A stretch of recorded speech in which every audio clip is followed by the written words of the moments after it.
নবীদের বৈশিষ্ট্য হচ্ছে নবীরা যেখানে মারা যায় ওখানেই কবর দিতে হয়। জানেন এটা? বিষ্ণু ইসলাম মারা গিয়েছিলেন আম্মাজান আয়েশা রাদিয়াল্লাহু তাআলার ঘরে, বলে ওখানেই বিষ্ণু ইসলামের কবর রয়েছে, ওখানেই কবর।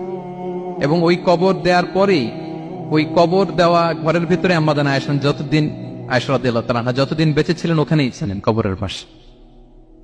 এরপর বাবা মারা গেলেন আবু বকর, বিষ্ণু ইসলামের পাশে কবর দেয়া হলো, বাবা আর স্বামীর পাশেই থাকলেন।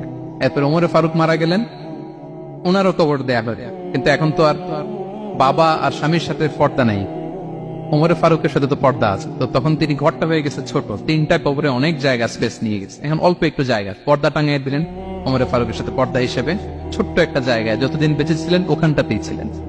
ওমরে ফারুক যখন আমিরুল মুমিনিন খলিফা, তখন ছেলে আব্দুল্লাহকে পাঠিয়েছিলেন যে যাও একটা অনুমতি আগে থেকে নিয়ে রাখো আম্মাজান আয়েশার কাছ থেকে, যেহেতু ঘরটা ওনার, ওনাকে বলে রাখো যে আমি মারা গেলে যেন আমার দুই বন্ধু মুহাম্মদ সাল্লাল্লাহু আলাইহি ওয়াসাল্লাম এবং আবু বকরের পাশে যেন কবর দেয়া হয়।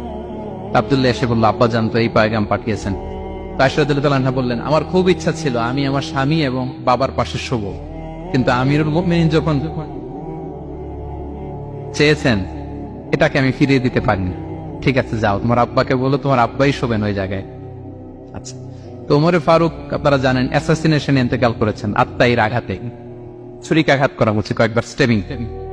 এত জখম হয়েছে দুধ দিলে ওই জায়গা দিয়ে দুধ বের হয়ে যায় না, বীজ পানি দিলে বের হয়ে যায়। তো সবাই বললো আমির